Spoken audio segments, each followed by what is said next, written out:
Olá pessoal, Emerson Lima aqui falando da Conexão. Mais um assunto que a gente trouxe aqui no Master Conecta. Né? Hoje a gente vai falar sobre a última decisão que teve, né, aqui do STF, impactando diretamente nessa questão do rol, né? Se o rol é taxativo, se ele é exemplificativo. Então, no decorrer aí do tempo, a gente teve muita mudança, né, com relação a isso. E eu trouxe aqui o Carlos Miranda para poder a gente se aprofundar e exemplificar, trazer muita informação. O Carlos é recém-integrado no nosso time de instrutores. Né? A gente vai ter um curso bem bacana de ciclo de receitas aí em breve, né? Ainda nesse mês. E, Carlos, é um prazer receber, né? Você está aqui contribuindo, né, para o nosso público aqui da Conexão, do Master. Fala um pouquinho sobre você aí, sua história, né, por onde você passou. Pode falar um pouquinho do seu histórico. Excelente. Obrigado pelo convite. Emerson, é sempre um prazer falar um pouco sobre saúde suplementar. Eu sou o Carlos Miranda, sou advogado de formação. Eu tenho 50 anos, duas filhas adultas e atuo na área da saúde há muitos anos. Eu comecei na área da saúde, tinha muito cabelo, parecia até com o seu. Mas hoje eu com muito trabalho, Eu tô perdendo também bastante. e muito trabalho que a gente tem nessa área e a gente acaba as preocupações e aí acaba levando um pouco o nosso penteado, né? Mas enfim, hoje a gente vai falar um pouco sobre saúde suplementar no que tange o julgamento do Supremo Tribunal Federal na ADIM que tratou interposta pela Unidas, que é a União das Empresas de Saúde de Gestão. A gente vai falar um pouco como vai ficar o rol daqui para frente. Sim, Então, sim. esse bate-papo, eu estou aqui para responder, tirar as dúvidas, esclarecer aqueles que, porventura, surge ou tem alguma dúvida com relação ao Sim. assunto. Então, para quem já nos acompanha, sabe, né, dos treinamentos que a gente faz nessa parte regulatória, as atualizações, as publicações, e o pessoal vem, né, traz bastante questionamento com relação a isso, né, tem bastante dúvida, desde lá de trás, né, e a gente pode começar trazendo um pouco nessa linha do tempo, né, o que mudou, porque principalmente, né, falando por cima e depois, lógico, você como advogado especializado aí na área pode complementar. Mas eu lembro que lá em 2022 teve muito conflito de informações, teve muita campanha na mídia, inclusive, né? Teve Marcos Mion na época que tinha uma campanha aí nas redes sociais e tudo. Então criou essa ROE taxativo, ROE exemplificativo.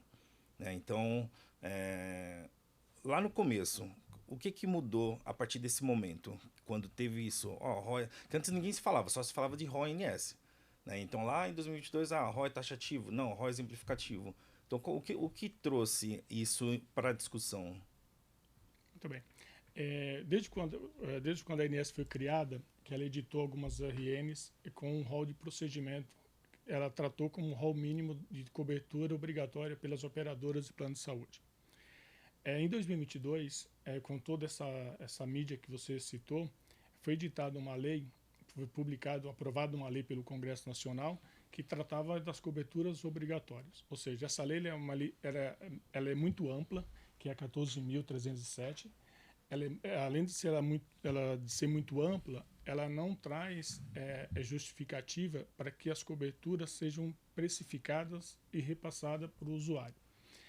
Por exemplo, essa lei ela determina que o plano de saúde, a operadora de saúde, ela tem que cobrir qualquer tipo de tratamento, inclusive transplante, sem limitação.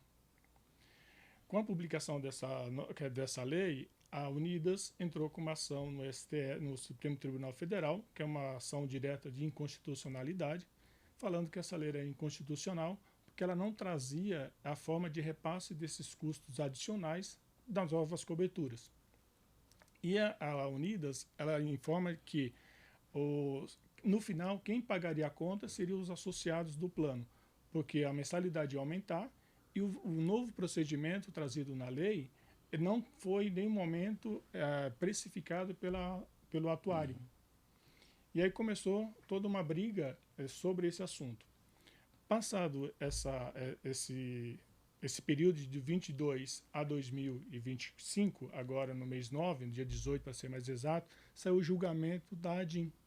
E nesse julgamento, o STF limitou como pode ser feita quem pode fazer essas coberturas, de que forma a pessoa pode buscar essas coberturas. Sim. Aí voltando, antes de entrar nessa decisão agora, ainda em 2022, tinha discussão, foi publicada a lei, e aí passou a ter essa mudança no termo, no conceito de rol, isso perante a lei.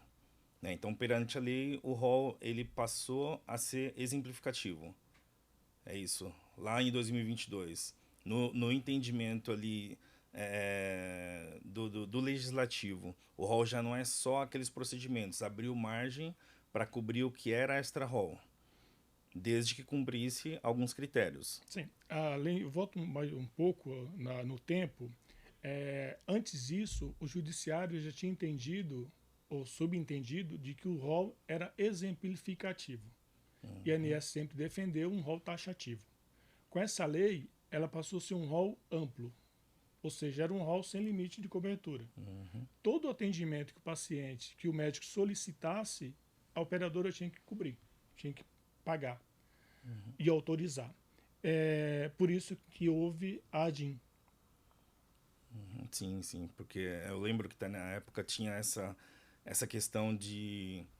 Tinha dois critérios, eu acho, né? Que era se esse procedimento já tivesse cobertura ali, já fosse incorporado por algum órgão de renome internacional, né? Na época, e qualquer outro se tivesse evidência comprovada.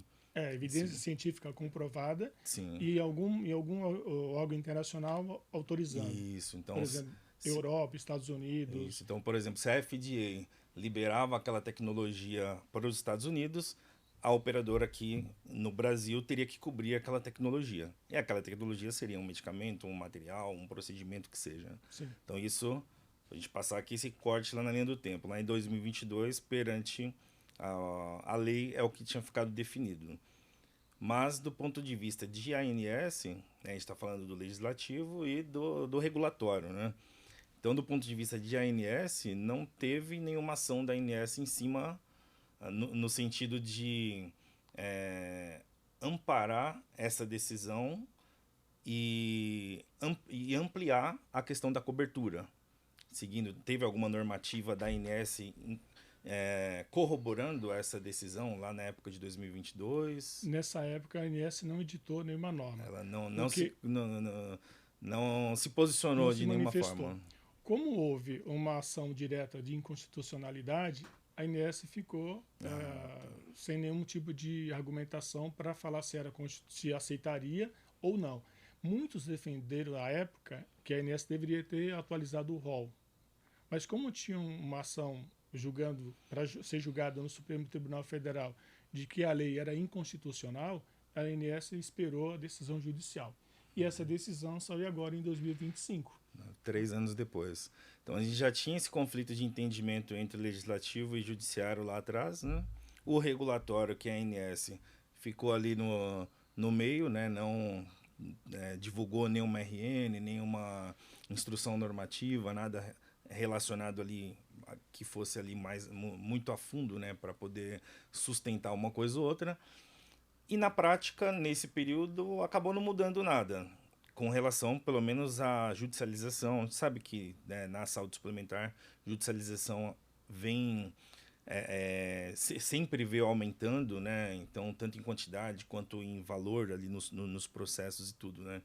Então, o fato de ter publicado essa lei em 2022 acabou, na prática, não diminuindo os processos, as operadoras, os clientes continuaram entrando contra a operadora para conseguir as coberturas extra-rol, né? Muita operadora já liberando algumas coisas por excepcionalidade, por liberalidade mesmo, né? Isso sempre, nesse período, veio acontecendo normalmente, né? A vida seguiu. Né? A vida seguiu. Então, teve a lei, teve todo aquele barulho, mas na prática mesmo não mudou muita coisa, né? Sim. Isso até agora, 2025. Sim. Né? Então, 2025 é quando foi julgado, né, esse processo que a Unidas tinha entrado, e aí agora na prática, né, ela entendeu, o STF entendeu essa lei, né, interpretou e fez ali, teve uma decisão. Então agora o que mudou com relação à prática agora, a partir dessa decisão do STF? A decisão ocorreu no dia 18/9, então Tá recente, né? recente, umas 2 semanas, hoje é dia 2, enfim. Nessa decisão, o Judiciário, o STF julgou constitucional, então essa lei é constitucional. As operadoras têm que cobrir diversos procedimentos cirúrgicos, medicamentos, OPME e etc. Porém, o STF, os ministros decidiram por criar algumas regras, algumas travas para que essa cobertura extra-haul, digamos assim, como você falou no começo, fosse de forma generalizada, ou seja, qualquer solicitação, a operadora teria que autorizar o procedimento cirúrgico. E com essa decisão, os pontos que foram decididos, que foram incrementados a essa lei, que é 14.454 de 22, o atendimento, a operadora ela deve fazer, cobrir a solicitação, a cirurgia ou medicamento, desde que, aí a gente separou, o Judiciário, o STF, ele listou 5 pontos importantes. O primeiro, a solicitação tem que ser feita pelo médico ou, no caso de plano odontológico, pelo dentista. Esse é o primeiro ponto. Já tem que ter a indicação ali Tem que ter detalhada indicação. pelo profissional assistente, no Exatamente, caso. pelo solicitante. Pelo solicitante. O segundo é que esse procedimento ele não pode ter existido a negativa da ANS, ou seja, a ANS avaliou e falou esse procedimento, esse material ou medicamento, a gente não vai incluir no rol. Esse é o primeiro ponto. Tá. Esse é o segundo ponto. E, além disso, se esse processo se esse material ou esse medicamento está sendo analisado pela ANS, também esse processo precisa ser primeiro validado pela ANS. Então alguma pessoa física ou alguma empresa submeteu aquela tecnologia para a ANS para poder fazer a análise de incorporação. Se essa tecnologia tiver dentro ali ainda do processo de análise, de consulta pública e tudo isso, já não seria elegível também. Seria elegível. Seria elegível. Seria elegível. Não seria elegível se a ANS falasse esse procedimento a gente não vai incorporar no rol. Sim. Ou seja, a última palavra nesse Foi caso uma negativa. É da ANS, é uma negativa, exatamente. Entendi. O terceiro ponto, se esse tratamento, digamos assim, foi comprovada a segurança e eficácia. Sim. Esse é o terceiro ponto. Baseado em evidências. Né? Sim, exatamente. E o outro ponto importante é que esse material, se tiver essa solicitação, ele precisa ter, além de todos os 3 pontos que a gente falou inicialmente, ele precisa também estar vinculado à Anvisa. Ele precisa ter registro na Anvisa. Por exemplo, o medicamento. A gente tem discussões no mercado de um medicamento que custa $1 milhão. É o medicamento mais caro do mundo. Sim. No Brasil, ele não tem registro na Anvisa. Então, no caso desse medicamento, perante o julgamento do STF, se a gente tiver isso sempre como premissa, esse medicamento não seria autorizado. Então, esse critério de estar registrado na Anvisa, ele já não atenderia. Então, exatamente. Isso, querendo ou não, acaba restringindo, trazendo até mais segurança, né, para os próprios pacientes, porque existe, às vezes, conflito de interesse onde se orienta um paciente a entrar ali com uma ação judicial para ser beneficiado por um tratamento que ainda não tem comprovação, não tem registro na Anvisa, né? E aí, antes isso era liberado, digamos assim, né? Que não era que era liberado. O judiciário não tinha esse critério. Não era um impeditivo para o judiciário. Exatamente. O fato de não ter o registro nacional aqui, isso. Né? Depois dessa decisão do STF, passou-se um critério para autorização. Sim. Então, a gente falou em 4 pontos, e o último ponto que a gente precisa falar também é que esse procedimento, ele precisa, primeira coisa, ser avaliado. Tem tratamento alternativo? Ah, sim. É a pergunta que tem que ser feita. Se houver atendimento alternativo, vai ser para o alternativo. Sim. E aí a ação, nesse caso, a autorização vai ser para o procedimento alternativo Que já existe ali no rol, né? já hoje. está no rol, já tem material, já está aprovado. Então, essa é a última análise. Então, são 5 pontos que o julgado trouxe como exemplo para a gente. Ah, entendi. Então, se ele, nesse exemplo mesmo, né, nessa situação onde já existe uma alternativa, e quando a gente está falando de incorporação, né, usa-se até um termo de a tecnologia, a incorporação, mas isso serve para procedimento, para medicamento, para material, então tudo que ainda não está incorporado ou vai ser feita a solicitação de autorização ou de incorporação e por aí vai, né? Então pode ser um medicamento, né? Pode ser um exame, pode ser qualquer tipo de terapia ou diagnose, né, que não está ainda incorporado, vai entrar nesse processo, nessa elegibilidade desses cinco itens, né? Perfeito, exatamente. Ah, tá. Porque quando a gente fala de procedimento médico hospitalar, a gente fala no geral. Tudo que o hospital atende, sim. a gente está falando. E dentro do hospital a gente sabe que tem materiais que custa R$1, 50 centavos, uma agulha, por exemplo, 10, 20 centavos, dependendo de onde a gente comprar. E tem material e medicamento que custa 100 mil, 200 mil, prótese, por exemplo, de joelho, quadril, coluna. Você vai fazer uma artrodese só de material. Se for a nível 4, por exemplo, chega a R$60 mil só de material. Sim. Não, os custos são dependendo ali e os próprios medicamentos, né? Então tem os que já fazem parte hoje ali da cobertura, do rol e tudo. Então só para até pegar esse conceito rol, né? Às vezes a gente associa só a procedimentos, né? O rol de procedimentos, mas ele vai muito além disso, né? Tem medicamentos e materiais e tudo mais, né? E todos esses todos esses tipos de ações ali, de solicitações, vão entrar nessa decisão, independente do que for. Se for procedimento, material, medicamento, vai seguir no mesmo critério, né, nesses 5 itens. Isso aqui é interessante, a gente sempre lembrar desses 5 itens. Agora, te fazer uma pergunta. Pegando na prática agora, comparando com um mês atrás, né? Um mês atrás, um paciente entrou ali com uma ação judicial, né? Pegou um advogado ali, tudo entrou com uma ação judicial por conta de um medicamento importado ou de um medicamento que não está no rol, que seja. Ele seguia um processo ali sem essa análise, sem essa elegibilidade desses 5 itens. O processo que entra hoje, ele passa a ter esse critério, passa a ter esses 5 critérios.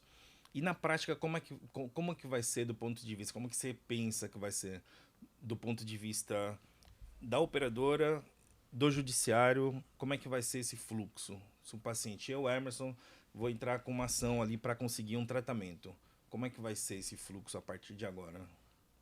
Primeiro requisito é listar os 5 itens. Passou os 5 itens, está de acordo? Ok. A pessoa vai entrar... E aí, assim, essa validação inicialmente é feita pela operadora? Pela operadora. Entendi. Isso. Primeiro, só para resumir, o paciente, eu preciso fazer uma cirurgia do joelho, por exemplo. E a prótese que eu vou utilizar, ela não está registrada na Anvisa, que é uma prótese internacional importada, e não tem registro na Anvisa e não foi nacionalizada. Ou seja, material não previsto no rol, não é aprovado pela Anvisa. O material foi... Aí vem os critérios. O material foi solicitado pelo médico? O médico foi. Primeiro item... Ele vai fazer o checklist ali. Primeiro item foi. Segundo, tem comprovação científica? Tem, não no Brasil. Tem lá fora. Porque o médico foi fazer um congresso fora e achou que era importante trazer esse material para cá. Tá? Então, comprovação tem, mesmo não sendo aqui, mas ele tem uma comprovação. Isso. Nesse item ele... Ok. Exatamente. Terceiro ponto. Tem um tratamento alternativo? Tem. Sim. Eu tenho.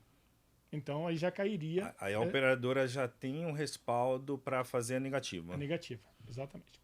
Aí, feita essa negativa, a pessoa fica insatisfeita, claro, porque ela queria usar o material de X, enfim, indicado pelo médico. Ela decide entrar com uma ação contra a operadora, um processo contra a operadora, para que a operadora pague esse material.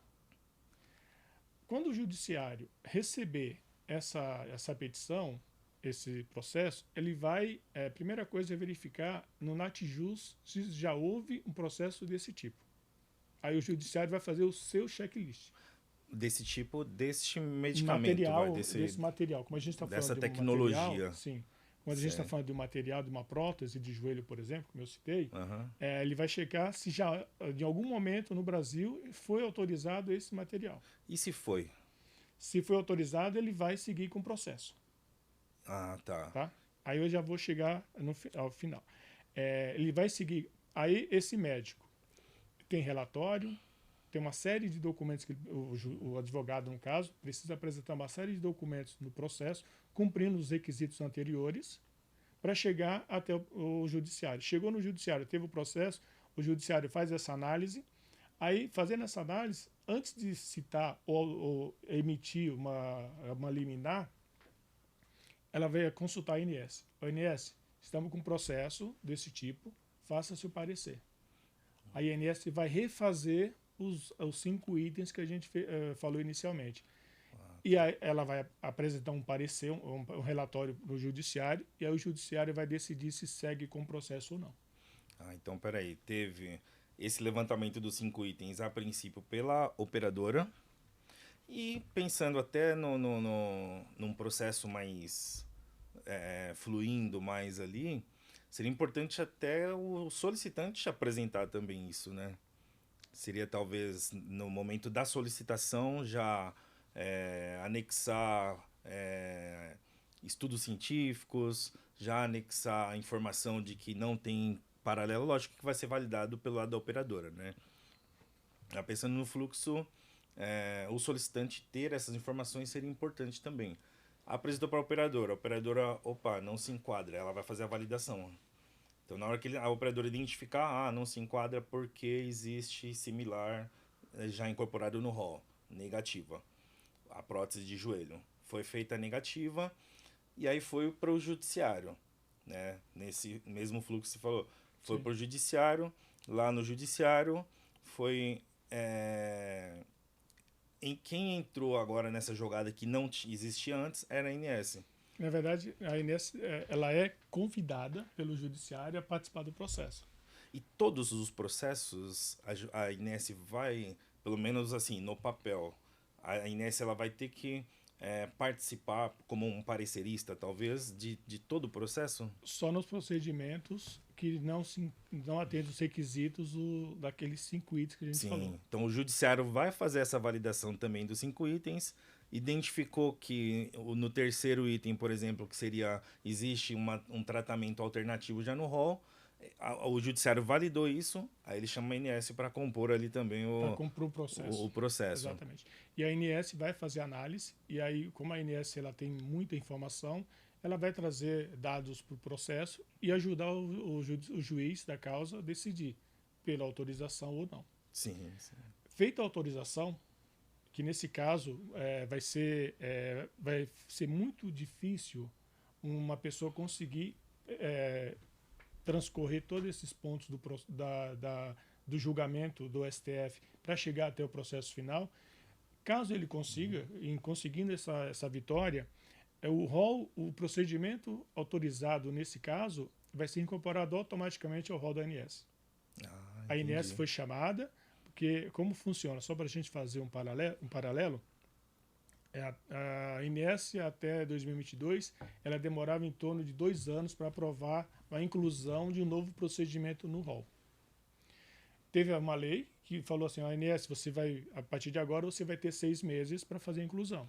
Que isso foi uma dessas mudanças também que aconteceu nesse período. Lá no começo que a gente conversou, exatamente. Então, teve com essa mudança, aí quando essa análise de inclusão do rol, a ANS não vai precisar fazer administrativamente, porque ela vai fazer no custo do processo. Sim. Então, se no custo do processo ficou decidido com a participação da ANS sendo positiva ou negativa, ou seja, ajudando o beneficiário ou contra a operadora. Sim. Então, tendo essa decisão judicial, a ANS vai incluir isso no rol do processo, da ANS. Então, esse rol não vai ser a inclusão de uma simples resolução normativa, vai ser através de uma decisão judicial. Ah, entendi. Então isso também além da participação da ANS desse processo ali em conjunto ali com o judiciário que não existia até então, essa incorporação compulsiva também, né, a partir do momento que for identificado, né, que aquilo traz benefício, que aquele tratamento ali, né, em cima ali dos estudos da ANS e tudo mais. Agora, com relação a esse cruzamento no NatJus, né, o NatJus ele seria um banco de dados, mais ou menos assim, do judiciário? Sim. Na verdade, o NatJus ele centraliza todos os processos judiciais do Brasil. Em todas as áreas, primeira instância, segunda instância, é um banco de dados judicial. Então, tudo que o juiz precisar de informação, ele pode consultar o NatJus, que é do Conselho Nacional, é um órgão do Conselho Nacional de Justiça. Sim, sim. Então, seguindo nessa linha, eu fiz a solicitação, a operadora não autorizou, por já existir um tratamento. Eu acho que o que vai mais acontecer é isso, já existir ou já ser, pelo menos, constatado pela operadora que já existe um tratamento similar, né, incorporado ali no rol. Então, o meu processo foi negado inicialmente pela operadora porque entendeu que já existe um tratamento ali correspondente. Entrei com um processo judicial. Nesse levantamento que o judiciário vai fazer lá no NatJus, ele vai encontrar, vamos supor que ele encontrou algum outro processo com esse mesmo material, dessa mesma prótese de joelho que eu estou pedindo, vamos supor que é uma cirurgia robótica, uma prótese de joelho robótica.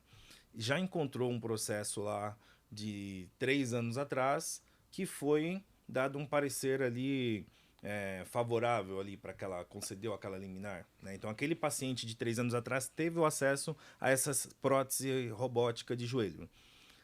O meu processo, qual que vai ser o impacto nele? Que está sendo feito hoje após essa decisão dos 5 critérios. Ele não se enquadra, o meu processo não se enquadra porque não existe tratamento similar. Mas o fato de ter encontrado ali no NatJus um processo similar que teve ali um parecer favorável. Tá. São situações diferentes. Por exemplo, o NatJus ele é o registro geral. Tendo esse processo já deferido, no caso 3 anos já transitou e julgou, transitado e julgado, o juiz vai trazer esse processo como fundamentação para a decisão dele. Só que a decisão não vai ser só em cima disso, do processo já julgado, porque antes não tinha o julgamento do STF, da ADIM, que leva em consideração aqueles 5 pontos. A base desse processo vai ser aqueles critérios que o STF definiu como regra para que a ANS autorize o tratamento.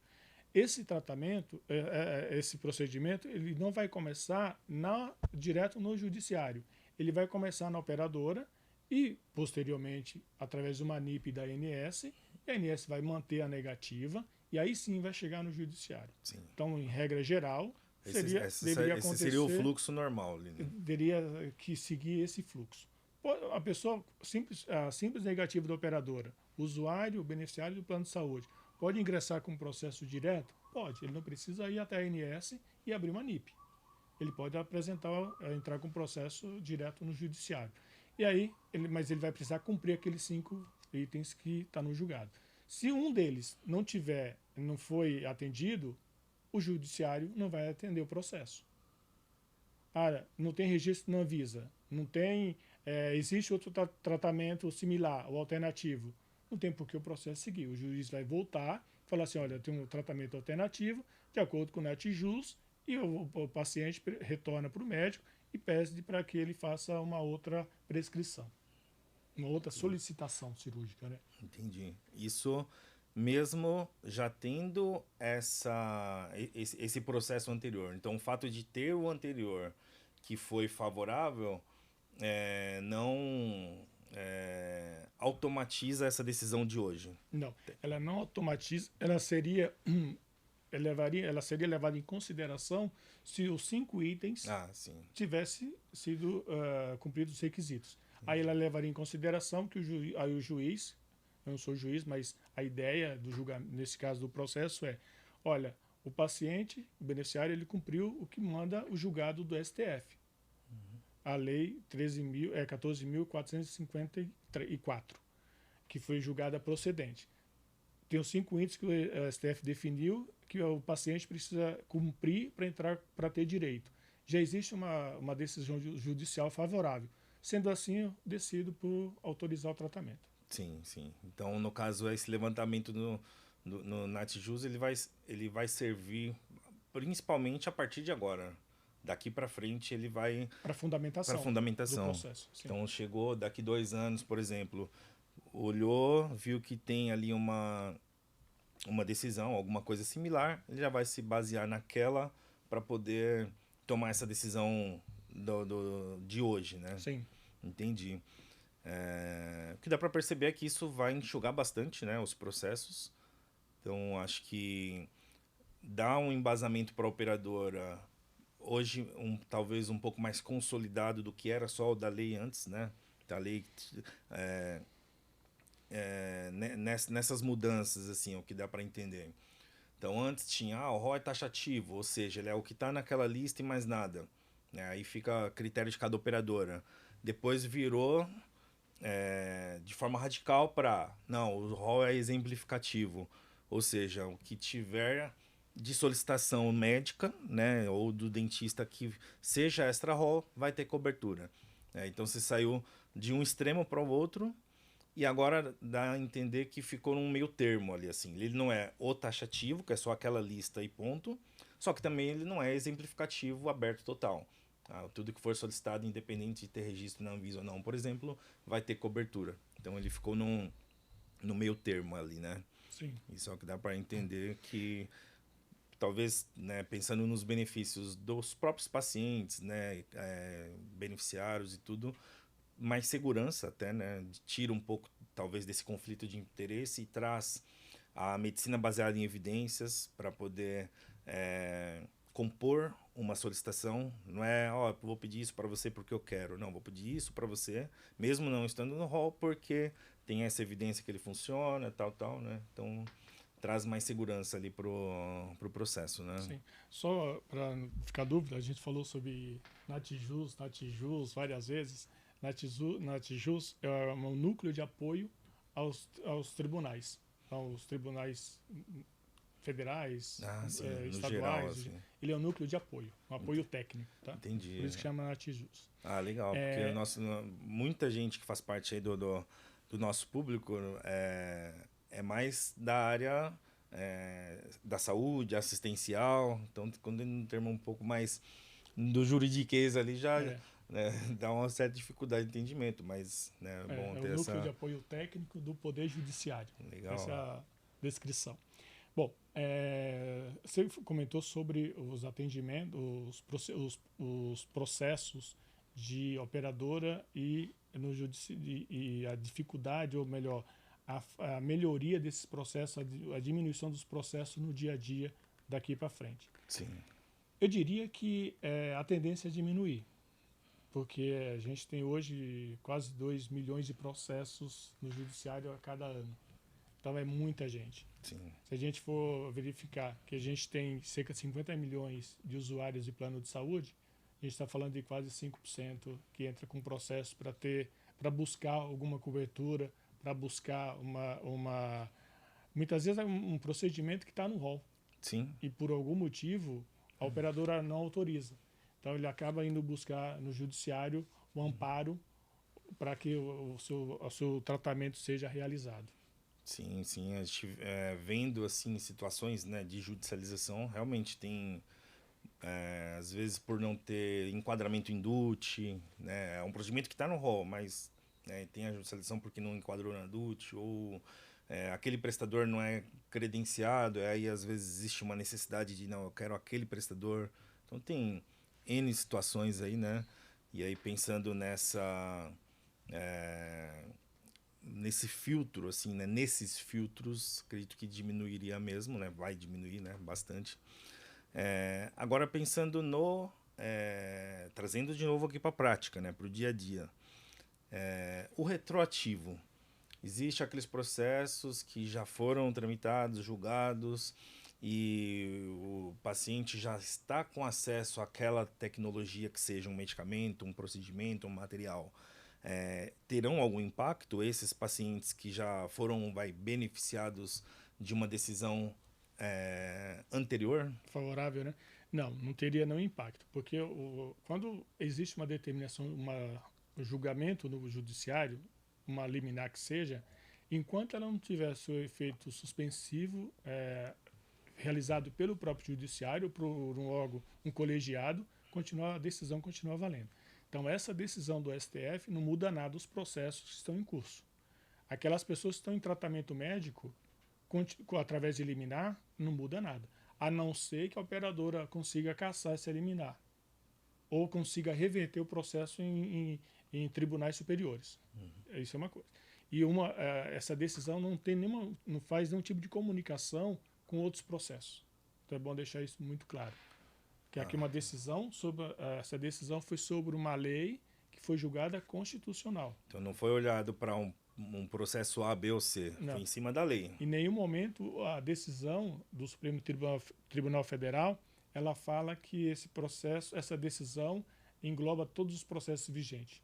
Em nenhum momento a decisão fala isso. Então por isso que não vai impactar em nada o que já foi decidido ali, né? Nada. Entendi. Bom, tem um ponto importante também que a gente pode trazer. A gente sabe que a ANS publicou diversas normas, já são quase 700 normas, desde quando ela foi criada. A Lei 9656, que foi o marco regulatório ali dos planos de saúde, foi em 98, com vigência em 99. Em janeiro de 99. Um ano depois veio a ANS. Foi criada a ANS, por uma nova lei, tá? Que é o órgão fiscalizador.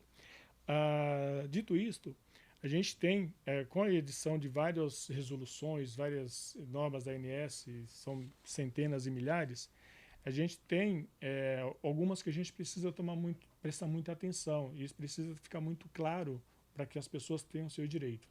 A RN 566, ela trata sobre as coberturas do prazo de cobertura obrigatórias, ou seja... Sim, que é de garantia de atendimento. Garantia de atendimento. Então, ela traz as coberturas, o prazo que a operadora precisa atender o paciente, atender o usuário. Ou seja, eu preciso fazer uma cirurgia programada. O prazo que a operadora tem para realizar esse procedimento é de 21 dias. De 21 dias úteis. E aí vai consulta médica, urgência emergência 24 horas, consulta médica com as especialidades básicas 7 dias, as demais especialidades 14 dias. Aí tem uma série de critérios e prazos que essa norma traz. Porque a gente está falando de atendimento ao beneficiário, né? Seja a questão rol, extra-rol, né? Então essa questão do prazo, né, de atendimento está totalmente relacionado aí ao assunto, né? Ao direito do beneficiário. Ao direito do beneficiário. Sim. Então, por exemplo, se a operadora for implementar seja uma ferramenta de IA, seja alguma tecnologia ou setores ou uma pessoa que vá fazer a validação daqueles 5 itens lá do STF, tem que lembrar que ela tem que cumprir esse prazo, né? É dentro desse prazo. Por isso que eu trouxe essa fala para fazer um paralelo do julgamento com a cobertura. Então, independente se cumpriu os 5 requisitos lá da decisão do STF, o prazo para autorizar, para autorizar são 10 dias úteis. Para realizar o procedimento em até 21 dias úteis. Sim. Prazo para realização vai continuar o mesmo, né? Então, mas aí abre uma outra janela de ideia. A operadora autorizou dentro dos 10 dias, mas o hospital ou médico não consegue realizar o procedimento em 21 dias, a partir da data da solicitação. Por uma questão de agenda. Exatamente. A operadora pode ser penalizada? Não. Não, porque se ela tiver ali Então, tem que ativar os protocolos, por isso que é importante, né, nesse atendimento, seja humano, seja algum agente de inteligência artificial, algum chatbot, qualquer coisa que, né, hoje tem essa possibilidade, né? Inclusive no próximo a gente vai entrar um pouco mais nessa parte de atendimento, dos agentes de IA e tudo, né? Mas dando essa possibilidade ali de, por exemplo, gerar um protocolo, né? Ó, protocolo de entrada, protocolo de resposta emitido a autorização com 5 dias, por exemplo, 6, 7, 8, 9 dias. Né? Então é um respaldo que a operadora tem ali para amanhã depois. Não fez dentro dos 21 dias úteis, porque o médico não tinha compromisso no dia e jogou para a semana seguinte, ou porque o hospital estava com o centro cirúrgico lotado naquele dia. Então, independente do motivo, né, a operadora tem ali um respaldo, né? Então, Sim. por isso que é importante ela ter sempre isso tudo muito bem registrado. Até essa questão da validação, né, hoje mais importante do que nunca, né? Então, sempre foi importante ter esse levantamento de evidências, né? Para poder fazer uma análise de um processo comum mesmo, né? Agora, pensando nessas coberturas extra-hall, porque antes como é que funcionava? Pensando ali no regulatório, né? Falando mão na massa ali. Recebeu uma solicitação, não está no hall, negativa. Automático. Automático. Às vezes até robozinho, né? Não, e só para a gente falar a mesma língua, hoje continua assim. Com essa decisão continua igual, tá? Recebeu uma autorização, uma solicitação, não está no hall, a operadora pode negar. Uhum. Negou. Ah, não está no hall, não tem cobertura. Ok. O beneficiário, aí sim ele vai atrás dessas informações. Primeiro ele vai checar na ANS se está no programa de inclusão no hall, se Sim. tem comprovação científica, aí sim ele vai ligar, né, fazer contato com a ANS e ver como que o processo está. Aí a ANS vai dar a devolutiva, aí cabe a ele comprovar de que os cinco requisitos estão aderentes ao pedido médico. Sim. Então começa por aí. Porque a operadora, ela não vai checar se aquilo tem evidência, se o procedimento está sendo solicitado, ela tem comprovação científica, a operadora simplesmente vai negar a cobertura. Então, para a operadora, na prática não vai mudar. faz a negativa, vamos supor, se o beneficiário, o hospital, o prestador tiver interesse, aí ele vai atrás com essas justificativas, né? Sim. E aí ele vai sentar para o médico e falar, pedir para o médico esclarecer esses 5 pontos, pelo menos 4 deles, o médico sabe, tem de cabeça. Sim, comprovação sim. científica, na verdade 3, né? Comprovação científica, se tem registro na Anvisa, o médico está solicitando. A solicitação já é dele mesmo, né? Já está ali. Exato. Os 2, que se a ANS já negou em algum motivo, né? Na verdade, 4. E a cobertura alternativa. Sim. Então, 4 procedimentos estão na mão do médico. 4 itens. Dos 5 estão na mão do médico. Então, ali já conseguiria resolver. Que é comprovação científica, tratamento alternativo, o solicitante, que é ele mesmo, né? Uhum. E se tem registro na Anvisa. Sim. Esses 4 requisitos. O médico falou, ok, está tudo certo, você tem direito. O último item é checar se tem processo de negativa na ANS ou se está em processo de inclusão no rol geral. Tá? Bom, então, tudo isso mudou, né? A gente entende que teve todas essas mudanças aí. Acho que ficou mais claro toda essa explanação que a gente fez. E se tiver mais alguma coisa que você quer comentar, falar nos comentários, como é que tá aí na operadora de vocês, né? Como é que tá o dia a dia, mudou, não mudou? Pensando na operadora, a operadora já está se respaldando com esses estudos, enquadrando esses 5 itens, ou está esperando o paciente entrar com um recurso ali para poder ir atrás dessas informações. Então, tudo isso é novidade, a gente vai aprendendo aí no dia a dia, aí, se adaptando, né? Até eventualmente vir outra mudança, né? Já que tem tantas mudanças aqui nesse cenário da saúde suplementar. né? Quero agradecer ao Carlos aqui por ter trazido aí, enriquecido bastante aqui essa discussão, né? Trazendo muita informação. Peço até que acompanhe aí nossas publicações, que a gente está divulgando já um curso de ciclo de receita, que o Carlos vai trazer aqui para a gente ainda nesse mês, né? Vai ficar na descrição aí o link para quem quiser entrar. Até vou pedir uns minutinhos aqui para o Carlos falar um pouco por cima o que ele vai abordar nesse curso aí que a gente vai trazer aí durante esse mês, né? Perfeito. Bom, primeiro eu quero agradecer mais uma vez pelo convite e sempre que tiver disponibilidade, conte comigo que estarei presente. Tem bastante coisa para falar. Bom, o curso de ciclo de receita, a gente vai falar um pouco sobre onde começa o ciclo de receita e onde ele finaliza.